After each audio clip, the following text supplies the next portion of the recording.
మనుగురు పట్టణంలోని Praja Bhavan MLA camp కార్యాలయాన్ని పాయం వెంకటేశ్వర్లు దంపతులు ప్రారంభించారు. పెనపాక నియోజకవర్గ ప్రజలు ప్రజాభవన్ కు వచ్చి ప్రతి సమస్యను తన వద్దకు తీసుకురావాలని సూచించారు. ప్రజాభవన్ అంటేనే ప్రజల కోసం ప్రజాసేవకై నిర్మించిందని అన్నారు.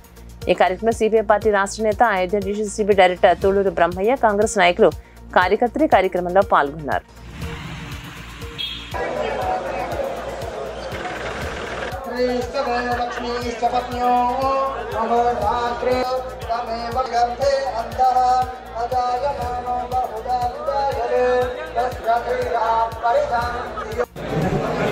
సేవ చేసేటటువంటి అవకాశం కల్పించారు.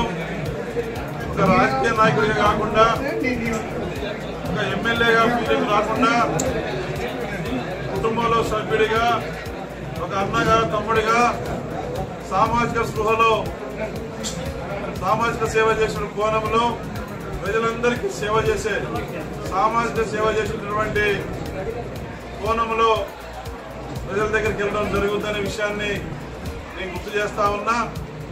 ప్రజలు మరింత అభిమానాన్ని చూరగొనే విధంగా తప్పనిసరిగా పెనపాక నియోజకవర్గంలో ఒక నిర్మాణాత్మకమైనటువంటి ప్రజారంజకమైనటువంటి ఎవరి ద్వారా ఏ పని అయిందో వాళ్ళ దృష్టి తీసుకెళ్లి ముఖ్యమంత్రి గారితో మాట్లాడి పెనపాక నియోజకవర్గంలో ఏవైతే ప్రధానమైన సమస్యలు పెండింగ్ లో ఉన్నాయో అవన్నీ కూడా దశల వారీగా మరి ఇవాళ నివేదికలు పంపించి దశల వారీగా మంజూరు చేయించి ఈ 5 ఏళ్లలో పెనపాక నియోజకవర్గాన్ని అన్ని రంగాల్లో కూడా అభివృద్ధి పదంలో ముందు వరుసలో నిలబెట్టే బాధ్యత నేను తీసుకుంటానని చెప్పేసి ప్రజలకు మాట ఇస్తా ఉన్నా.